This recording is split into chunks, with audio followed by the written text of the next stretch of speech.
Waruzi ko intambara iri hagati ya Ukraine n'Uburusiya ifitaniye isano n'iheba ku bwinshi ry'akazi k'ubwarimu mu Burundi? Mu mezi 6 gusa abigisha 1800 nibo bamaze kumenyekana ko bahevye akazi. Muri aba 678 bagiye kurondera ubuzi hanze y'igihugu. Benshi bashobora kuba batakibiha agaciro. Ariko intambara ya Ukraine n'Uburusiya gushika ubu irahungabanije ibitari bike. Iyi ntambara yatumye haba ubukene bw'abakozi mu bihugu vyinshi, bituma vyugururira abakozi bava hanze yavyo. Yamara ibi vyo si bibi, ahubwo bituma abatagira akazi baca bakaronka. None ivy'intambara ubu vyifashe gute? Hari icezere cyuko ishobora guhagarara? Inyuma y'imyaka 4 itanguye mu bihumbi 2022 harabaye vyinshi bigamije kuyihagarika. Yamara gushika ubu iracariko. Vuba cyane i Geneve mu Busuwisi kwa 2 no kwa 3 w'indwi harabaye ibiganiro by'amahoro byahuje ibi bihugu vyompi bihagarariwe na Leta Zunze Ubumwe za Amerika. Nkuko vyandikwa ni radio y'Abongereza BBC, ibi biganiro byarangiye atakivuyemo. Nubwo intumwa ya Amerika Steve Witkoff yari yavuze ko yari afise icizere muri ibi biganiro, urongoye intumwa z'Uburusiya hamwe na President Volodymyr Zelensky wa Ukraine bompi bavuze ko byari biganiro bitoroshe. Gusa inyuma yaho birangiriye, uwari arongoye intumwa z'Uburusiya Vladimir Medinsky yarasubiye aho byariko birabera, aca agirana umubonano wo mwibanga na mugenzi we wa Ukraine mu kiringo c'isaha n'igice. Mu masaha akuze kuri uyu wa 18 Ruhuhuma 2026, umuvugizi wa White House Caroline Leavitt yamenyesheje ko hari intambwe ifadika yashitsweko ku mpande zombi, kandi ko zumvikanye kubandanya gukorera hamwe kugira ngo zishike ku masezerano y'amahoro.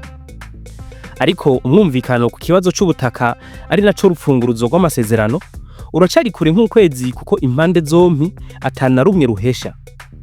Uburusiya ntiburava kwihangiro ryabwo ryo kurondera ko buhabwa akarere kose ka Donbass ko mu buseruko kagizwe n'intara za Donetsk na Luhansk, ivyo Ukraine nayo itarota inwa no mu mazi. Mu migambi yari yashize imbere ariko ariyamamariza kurongora Amerika, Donald Trump yemerera abanyamerika kuzorangiza iyi ntambara hagati ya Ukraine n'Uburusiya biciye ku guhuza impande zombi. Bimwe mu bikorwa yarabigezeko. Aramaze kubonana n'abaperezida berwa n'iyo ntambara. Aba ni President Putin na President Zelensky. Yamara President Trump yerekana ko arambiwe no kubona izi mpande zombi zitarashika kumwumvikana. Ico bikoze, intambara yo isa niyahinduye isura kubera ubuhinga n'ibikoresho vyifashishwa. Ubuho rugwaruka rutari ruke ruva mu bihugu bitandukanye vya Afrika nka Nigeria, Uganda, Kenya, Cote d'Ivoire n'ibindi ruramaze kwinjira urugamba ku ruhande rw'Uburusiya. Kuva mu 2015 kwinjira mu ngabo z'Uburusiya bigengwa n'amategeko yihariye, harimo kudategerezwa kuba urumwene gihugu wa. Ndakwibutse ko iyo ntambara ya Ukraine n'Uburusiya yatanguriye kuba Uburusiya bwifuza kwama office munsi yabwo Ukraine, aha ni nko mu kugena uko ibijanye n'ubutunzi na politiki byokorwa muri ico gihugu kirongowe na Volodymyr Zelensky. Ukraine nayo nk'igihugu ucikukiye mu 1991 inyuma y'isenyuka rya Leta Zunze Ubumwe z'Abasoviet, ivuga ko itegerezwa kwitunganya ukwayo ikongera ikiyitiramwo n'abagenzi. Aha Uburusiya bwifuza ko Ukraine yoguma hafi yabwo yaba no mu bya gisirikare, mu gihe Ukraine yo yifuza kunga ubucuti nabo mu burengero bagize OTAN.